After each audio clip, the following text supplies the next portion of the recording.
እጅ ስጡ ትተርፋላችሁ። የቭላድሚር ፑቲን አነጋጋሪ መልእክት። ኤርትራ ወደ አሜሪካ እንዳይገቡ ከታገዱ ሀገራት ዝርዝር የማካተቱ ዜና እጅግ እያነጋገረ ይገኛል። አሜሪካ ለግብጽ የምትሰጠው እርዳታ ልታቋርጥ መሆኑን ተከትሎ ውጥረቱ ነግሷል። ጉዳዩን በስፋት እንመለከታለን። የመቀለ ከተማ ነዋሪዎች ትግራይን ለቀው እየወጡ ነው። በትግራይ የተፈራው ነገር እውን ሊሆን ይመስላል። ጉዳዩም እጅግ አስፈሪ ነው። በአዲስ አበባ ምን ተፈጠረ?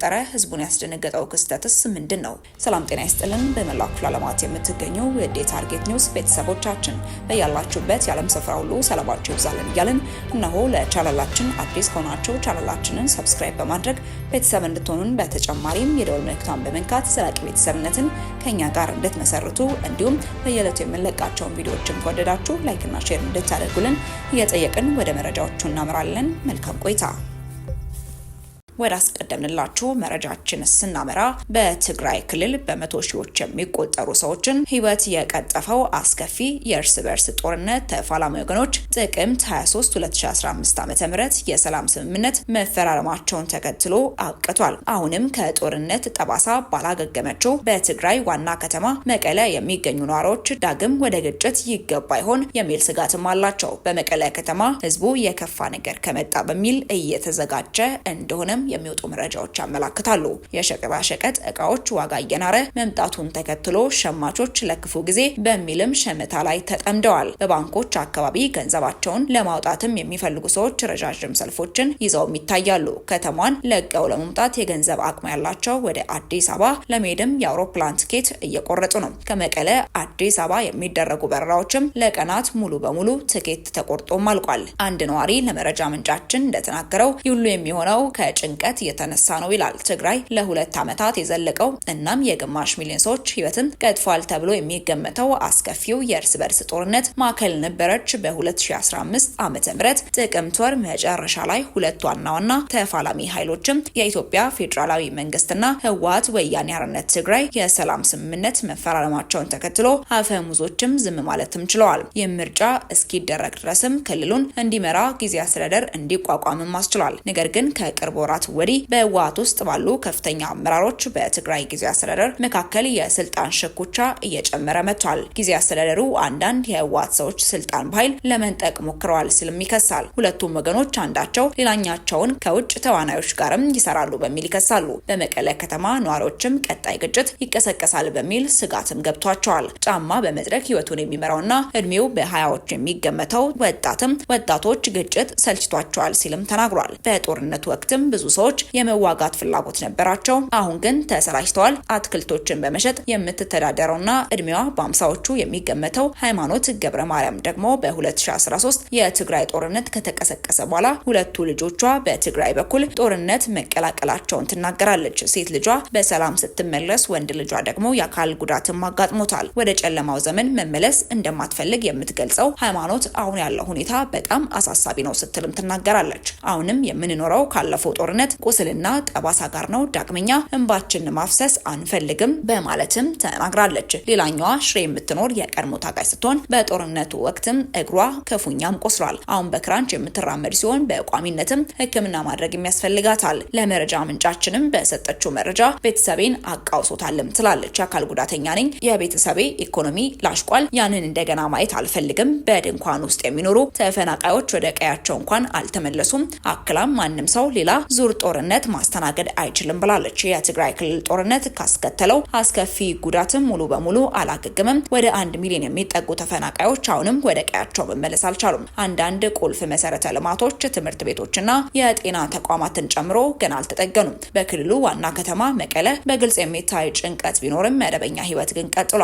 ንግዶችና ሱቆች በመደበኛነት እየሰሩ ናቸው። እንዲሁም በጎዳናዎች ላይ ብዙ የጸጥታ ኃይሎችም አይታዩም። ነገር ግን በአፍሪካ አስከፊ ከሚባሉ መካከል አንዱ የሆነው ጦርነት በቅርቡ ያስተናገደችው ከተማ ነዋሪዎቿ እያንዳንዱ እንቅስቃሴና መገለጫ በንቃትና በቅርበት ይከታተላሉ። በአንድ ቡና ሻጭ ካፌ ውስጥም የተሰበሰቡ ወጣቶች አንገታቸውን ስልካቸው ላይ ቀብረው ይታያሉ። በቅርቡ የትግራይ ጊዜ አስተዳደር ርዕሰ መስተዳድር የሆኑት አቶ ጌታቸው ረዳ ከፌዴራል ባለስልጣናት ጋር ለመመካከር በሚል አዲስ አበባ ከሄዱ በኋላ ከጋዜጠኞች ለቀረበላቸው ጥያቄ የሰጡትን ምላሽ እየተመለከቱ ነው። በሌላ ካፌ እንዲሁም አንድ ወጣት ሐሙስ ዕለት በተቃዋሚው የህወሓት ቡድን የተሾመው አዲሱን የከተማዋ ከንቲባ ህዝቡን ለማረጋጋት እንደሚያደርግ ለመስማትም እየጠበቀ መሆኑን ተናግሯል።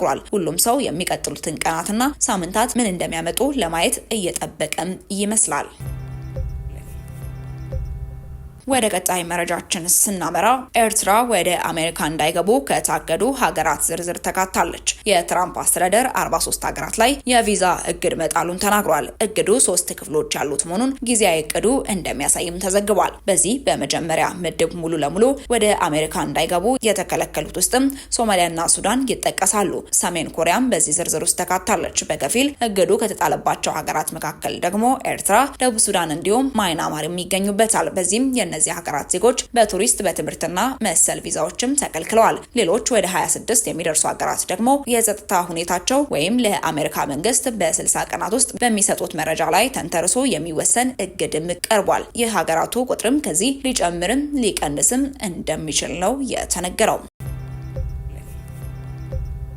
ወደ ቀጣይ መረጃችን ስናመራ እጅ ስጡ ትተርፋላችሁ። ቭላድሚር ፑቲን አነጋጋሪ መልእክትን አስተላልፈዋል። የሩሲያው ፕሬዝዳንት ቭላድሚር ፑቲን ዩክሬን በኩርስክ ላሉ ወታደሮቿ የእጅ ስጡ ትዕዛዝን እንድታስተላልፍ አሳሰቡ። የአሜሪካው ፕሬዝዳንት ዶናልድ ትራምፕ ሞስኮ የእነዚህን ወታደሮች ነፍስ እንድትታደግ ጥሪ ማቅረባቸውን ተከትሎ ነው ፑቲን ይህንን መልእክት ያጋሩት። በኩርስክ የተከበቡ የዩክሬን ወታደሮች ህይወት ያሳዘናቸው ፑቲን የትራምፕን ጥሪ ተቀብለዋል። በብሔራዊ የደህንነት ምክር ቤቱ ጉባኤ ላይ ባደረጉት ንግግርም ቭላድሚር ፑቲን ወታደሮቹ ትጥቅ ፈተው እጅ ከሰጡ ለህይወታቸው ዋስትና ሩሲያ ትሰጣለችም ብለዋል። በኩርስክ ግዛት ሙሉ ለሙሉ በሩሲያ ጦር የተከበቡ በሺዎች የሚቆጠሩ ወታደሮች በህይወት የመቆየት እድላቸው በሩሲያ እጅ ላይም ሆኗል። ዶናልድ ትራምፕ በትሩዝ ሶሻል ሚዲያ ላይም የተከበቡ ወታደሮች የሚሞቱ ከሆነም ከሁለተኛው የዓለም ጦርነት በኋላ አስከፊ እልቂት ይሆናልም ሲሉም ገልጸዋል። የዩክሬን ወታደሮች እጅ ከሰጡ በዓለም አቀፉ ህግና በሩሲያ የህግ ማዕቀፍ እንዲሁም ወግ መሰረትም በክብር እንክብካቤ ይደረግላቸዋል ነው ሲሉ የገለጹት